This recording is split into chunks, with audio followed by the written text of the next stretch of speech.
Okay, I wanted to make a follow-up video on this Bushnell Trs-25 red dot, which is on my Ruger AR right now. I've got another video talking about it, TRS-25 review, or unboxing I guess, from Amazon. Got it for $42.99, although the mount was about another $10, and what else? Oh, tax. It ended up being $57 for this whole thing, but still an incredibly good price. Yeah, I think the price has gone up a little. I jumped on it at $42.99. I think that was around Black Friday. So, but it's still incredibly cheap all the time. What are my thoughts on it coming from a cheap, like Chinese clone, $20 red dot? Is it which was the first red dot I've ever owned? So, basically my frame of reference. And am I happy with it? And the answer is, this is after a few days anyways, and shooting it once, sighting it in, not one bullet, but taking it to the one range strip. Probably not that many bullets, because 5.56 is expensive and I don't shoot them that much. But maybe 60 rounds or something, I think. I don't even remember. But I sighted it in, basically. What are my thoughts after a few days here? Overall, very pleased. Very, very, very, very pleased. It was a little bit weird coming from the Pinty, which, although a lot cheaper, was a much bigger sight and had a bigger, I guess you call it aperture. I don't know. It's just bigger around. I guess it's probably 30 or 40 or whatever millimeters. And this is truly, I didn't realize it, but it's what you would call a micro red dot. And it's very small. That's what shocked me about it. Luckily, I had some clue what was, not luckily, but I had some clue how small it was because I happened to view it in the Academy, my local big box sporting goods store. Happened to look at it in the Academy a few days prior to it coming in the mail, and I was like, that kind of prepared me for how small it was going to be. I mean, I guess if you don't have any frame of reference or anything, you may not think it's small, but it's small compared to that other Pinty red dot I had. Maybe I should have had that one out for reference. But it's best described as a micro red dot, I guess. So one way I heard it. Let me go ahead and take these caps off. It has this plastic cap. So that's how it looks. Now I got the 1-inch UTG. Again, you can check my other video for any details if you're interested. This mount is the 1-inch, which I think most people buy the .83 inch with it. And am I happy with the 1-inch? I wanted a lower 1/3 co-witness for sure, and I think they both lower 1/3 co-witness. I'm definitely happy with this. I definitely like the way it is because I like it's kind of a pretty high co-witness. I want my sights to be kind of as out of the way as possible, and it definitely provides that with this 1-inch UTG mount, at least on this Ruger AR. I can't speak for anything else. So definitely very, very pleased with it. I like the sight. It's easy to use. I like the way the sight picture. Very happy with it. So yeah, that's all. And coming from that cheap Pinty, did I notice any big improvement? Yes. The Pinty, the red dot was kind of big and not particularly precise, and it kind of like would degrade or not look like a circle. This one does it a little bit too, which I read somewhere it can be also if you have an astigmatism. So it could be something in my eyes, that it's actually the user's eyes that can make the red dot not look like a circle. This one looks much closer to a circle to me. I don't know if it's perfect, but it's much smaller and more precise also, which I had hoped for. And after a few days, I can say that is the case. The Bushnell is providing a much smaller, tighter dot than the cheap red dot I used to have. It's been accurate, and yeah, I mean, it looks cool. I love how it looks because the old red dot I had just looked cheap to me. Or maybe it was just, I don't know, but I just grew to loathe the way it looked. Kind of, or not loathe it, but it just seemed cheap. I just knew in my heart it was cheap. So this looks quality. It says Bushnell. And I mean, it looks like it befits a $600 rifle. It's actually a quality piece of machining and aluminum. I put the red dot on pretty high. See if I could get a look down there. I don't know if it'll work or not. There you can kind of see it. On camera, the red dot looks much bigger than it does in real life. Like if you're looking at it with your eyes, that red dot is very small. The camera doesn't really. So yeah, I love the sight. It's very small, light, you know. It's pretty much everything I hoped for. The co-witness worked out exactly how I wanted. So yeah, I do recommend the 1-inch mounts. Now the one little caveat is the plastic sights. When you're looking through them, they just barely, they're at the bottom of the optic. You know what I'm saying? They're barely enough to see through, barely high enough to see, but they do work. You know, you can see them. You can just kind of very at the bottom of your field of view. The front post isn't, but the back one, it's more so. And you understand what I'm saying? It's like you're barely able to, not barely, but they're at the very bottom of the optic. So it's a pretty aggressive, I guess you'd say, lower 1/3 co-witness, where they're really, it's almost more like a lower 1/4 or something, to coin a term. But I like it. You know, I wanted my optic as red dot as uncluttered as possible. And like compared to the post, you know, the red dot doesn't sit that far above the post. You know, it's just that once you flip up the back and actually try to use the sights, you'll see that they're pretty low, but they work, and that's the important thing. You know, the age old, oh, if my red dot goes down, I can use my backup irons. You know, you could. It sees through them. It's kind of low, but you know, it works. So, and if you cared about, you know, yeah, it works. Anyways, with the 1-inch riser, and I think it looks nice. So yeah, after a few days, I must say I'm really happy with the Bushnell. Don't waste your money on that cheap Pinty in my other videos. Just get this Bushnell straight away. You know, you'll feel like it's so much better quality and it looks so much nicer. And I wanted to talk for just a minute about what other AR improvements I want to do. I'm not a huge AR guy. This is kind of just surface crap. And I never plan to be, and I don't plan to spend thousands of dollars on this shit or anything, but I do want to have a cool looking AR. So what are my other plans? I've kind of crystallized lately. What I want to do is I want to get Magpul furniture, and mostly just because I want the gray. I know that sounds stupid, but I saw this Ruger. Ruger actually sells one that's kind of a real light gray trim. And man, it looks so awesome. I wish I had it. I wish I'd have bought that instead of the color scheme I bought. Now, I can't replicate that at all because the receiver of the Ruger gray one is actually gray. You know, they did some kind of coating or whatever that's gray.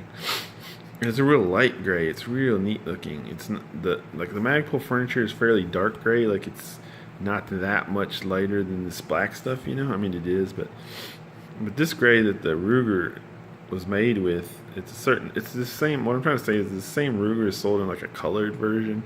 I mean, I guess it's pretty rare or whatever, but I've seen it on Slick Guns a few times. Same price, you know, and I love the way it looks. So I kind of set out wanting to duplicate that look and figured out you can't, but you can do some things, you know, easily enough.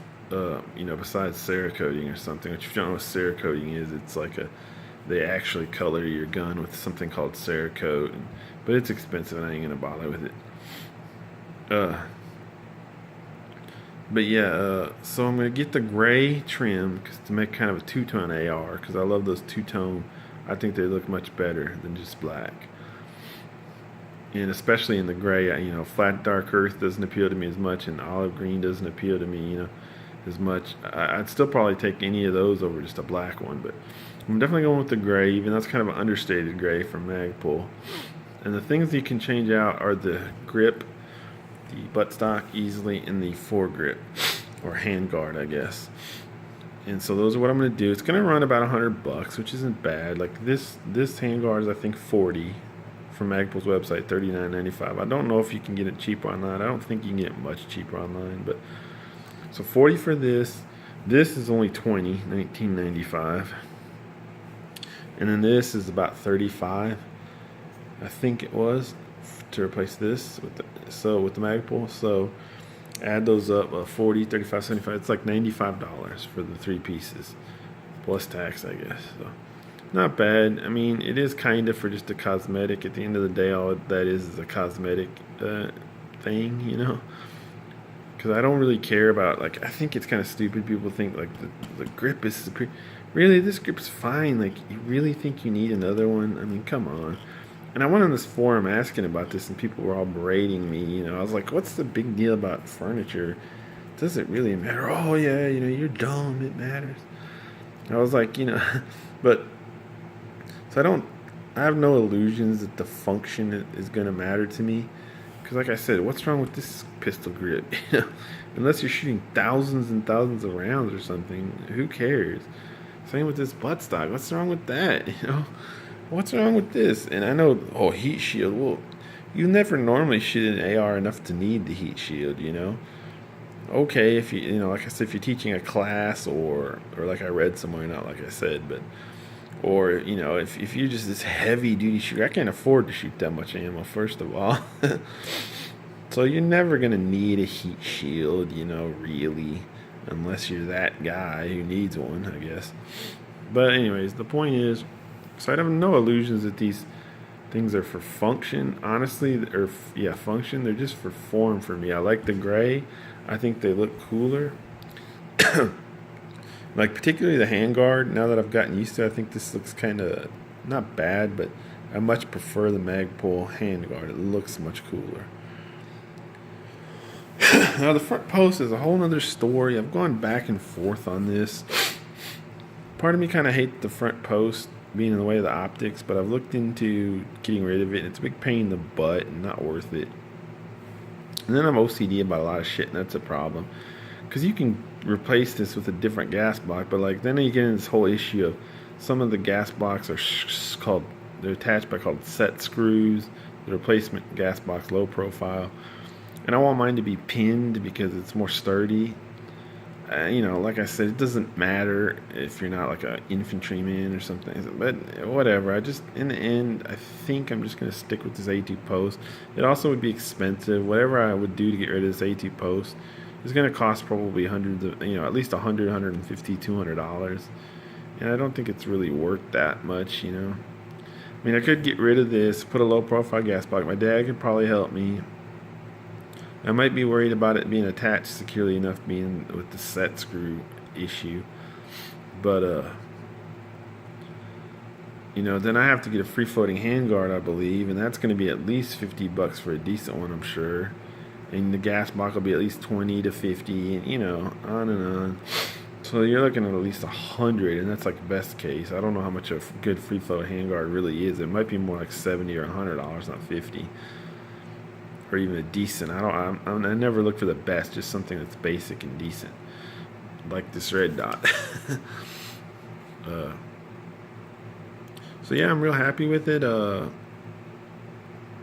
One thing I read about this that I didn't realize is somebody had mentioned like about the difference in the expensive red dots is I guess he said with the expensive ones, I didn't know this or realize this or whatever, that you can leave them on. So I guess the battery on like $300, $500 aim points will last pretty much forever or years. So you can just leave them turned on. Now that's kind of cool because this Bushnell, every time I have to turn it on and off as I use it. I guess you're supposed to. Whereas I guess, like I said, so if you're looking at a home defense situation where you may want to grab your gun and have it instantly ready and have the dot already up, you want one of those other the expensive red dots. But anyways. So yeah, that's it. I think I've seen some ARs I've seen them on YouTube videos or pictures, and with the Magpul handguard, grip, and stock in gray, they look really, really nice. I'd like to get the mag in gray as well, but I'm kind of finding I've seen pictures of it where they have the mag in gray, but like on Magpul's website, they don't offer any other colors. They only offer like tan and green and black, only like 3 colors, whereas all their other stuff they offer in like 5 colors, including gray. So no gray mags on the Magpul website, and even the other two colors besides black were out of stock anyways on Magpul's website. I don't know really where people are getting these gray mags, or I'll have to research it some more if they're a third-party brand or what. But it would be nice to have even more gray trim by having a gray magazine. I'll still keep my 2 black ones, of course, but to have handguard, mag, grip, and stock gray would be nice in my opinion. But at least the stock, grip, and handguard. is my plan, and I think it'll look really cool. And really, at that point, I'll probably be done. All these things are a money sink. If you figure 100 for all this stuff, this $60, and all the ammo, extra mags I've bought for this thing, or one extra mag, the $570 it cost, all the range, $160 for the range fee for a year, just constant, all this stuff's a money sink. And I have other things I like to buy too, so like I said, I don't want to get too into this AR and spend so much money on it. Even $100 on basically cosmetic stuff is kind of, I kind of look at it and go like, it's not a very wise use of money. $100 just to make this shit gray and make it look cool, basically. But $100 isn't much, anyways. But the point is, I have to look at all this with a kind of a cost-effective eye and not just automatically buy everything I want, or put a $500 aim point on here or anything like that, or spend a bunch of money to get this post gone. So yeah, so very happy with the Bushnell, and that's my upgrade path. Like I said, I think once I put the grip, the stock, the handguard on in gray, it's gonna look awesome, because I love the way these Magpul handguards look. And like I said, I've seen YouTubes with them tricked out like that, and I love the way it looks. So I'll be very happy with the way it looks once I get that done. And I'll basically be, as far as I know, pretty much done customizing my AR for the foreseeable future anyway, at that point. So have a good one.